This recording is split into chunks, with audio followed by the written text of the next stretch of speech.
World war one बंदूक से शुरू नहीं हुई थी। ये जंग एक दिन में नहीं, बरसों के गलत सोच से पैदा हुई। आज हम सिर्फ तारीख नहीं, असल वजह समझेंगे।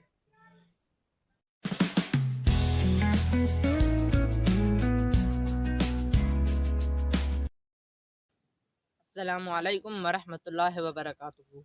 आप देख रहे हैं थिंक थ्रू हिस्ट्री। आज हम बहुत अहम सवाल पर बात करने जा रहे हैं। आखिरकार वर्ल्ड वॉर वन क्यों हुई? What really caused world war one? ज़्यादातर लोग समझते हैं कि ये जंग सिर्फ एक कत्ल की वजह से शुरू हुई, लेकिन हकीकत ये है कि वो कत्ल जंग की असल वजह नहीं था। सही सुना आपने। आज हम यही समझने की कोशिश करेंगे कि आखिरकार वर्ल्ड वॉर वन के पीछे असल सोच और असल मसाइल क्या थे। अक्सर किताबों और वीडियोस में बताया जाता है कि जब ऑस्ट्रिया के वलीअहद आर्चड्यूक फ्रांस फर्डिनेंड को कत्ल किया गया तो उसी वजह से ये जंग शुरू हुई। वो बात मुकम्मल नहीं थी। वो कत्ल सिर्फ एक ट्रिगर था, यानी चिंगारी। असल आग उस वाक़े से बहुत पहले तैयार हो चुकी थी। अब हम उन 5 अहम वजूहात पर गौर व फिक्र करेंगे जिसकी वजह से वर्ल्ड वॉर वन ने जन्म लिया। इन 5 अहम वजूहात पर गौर व फिक्र करने से पहले मैं आपको ये बताना चाह रहा हूँ कि जब कोई भी चीज़ हद से बढ़ जाए तो वो फ़ायदे के बजाय नुकसान दे सकती है। ऐसा ही हुआ है वर्ल्ड वॉर वन में, जो अभी हम डिस्कस करने वाले हैं। नंबर 1, कौम परस्ती यानी नेशनलिज्म। वर्ल्ड वॉर वन से पहले यूरोपियन कंट्रीज़ में कौम परस्ती यानी नेशनलिज्म बहुत ज़्यादा बढ़ चुका था। अब नेशनलिज्म क्या होता है? अपने कौम से मोहब्बत करना। में नेशनलिज्म तब खतरनाक बनता है जब हम का मतलब सबसे बेहतर और वो का मतलब कमतर समझा जाता है। ये बात हमें ये कहने पर मजबूर करती है कि हमारी कौम बेहतर है, चाहे हम गलत ही क्यों ना हो। अब नेशनलिज्म बढ़ने से मसला ये पैदा होने लगे कि सुनना ख़त्म हो गया, समझना ख़त्म हो गया। अना यानी ईगो फैसले करने लगी। कहते हैं जब फ़ख्र गुरूर में बदल जाए तो इंसान गलत फैसले कर सकता है। दूसरा है साम्राज्य यानी इम्पेरियलिज्म।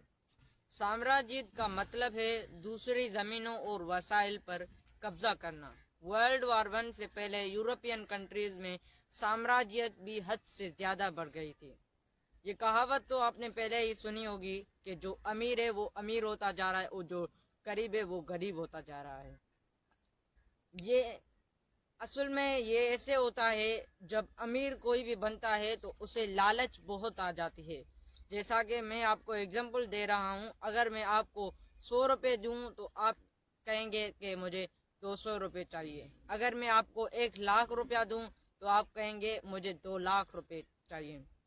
जब ताकत मकसद बन जाए तो इंसान इंसान नहीं रहता, वसाइल बन जाता है। अगर आपको यहाँ तक वीडियो यूज़फुल लग रही है तो मेरे चैनल को आप सब्सक्राइब कर सकते हैं और बेल आइकन को ज़रूर दबा सकते हैं ताकि ऐसी वीडियो आप तक पहुँचती सके। तीसरा है अस्करियत पसंदी यानी मिलिटरिज्म। वर्ल्ड वॉर वन से पहले यूरोपियन कंट्रीज़ में अस्करियत पसंदी भी हद से ज़्यादा बढ़ गई थी। अस्करियत पसंदी का मतलब है अमन के बजाय जंग की तैयारी करना। वर्ल्ड वॉर वन से पहले यूरोपियन कंट्रीज ज़्यादा हथियार बनाने में मसरूफ़ हो रही थी, इसीलिए ज़्यादा हथियार ज़्यादा खौफ पैदा करता है और खौफ जंग को जन्म देता है। चौथा है इत्तेहाद यानी अलायंस। वर्ल्ड वॉर वन से पहले यूरोपियन कंट्रीज में इत्तेहाद इतना बढ़ गया था कि एक मुल्क की लड़ाई पूरी कौमों की लड़ाई हो गई। ये ऐसे है, अगर मैं किसी से लड़ा तो मेरा इत्तेहादी आएगा, फिर अगर वो उससे लड़ा तो फिर उसका इत्तेहादी आया। इस तरह निज़ाम दरम बरम हो गया। पांचवा है कत्ल यानी ट्रिगर। असल वजह कत्ल नहीं था, ये ऐसे जैसे खुश्क जंगल में चिंगारी। आग चिंगारी की वजह से नहीं लगती, आग जंगल की वजह से लगती है।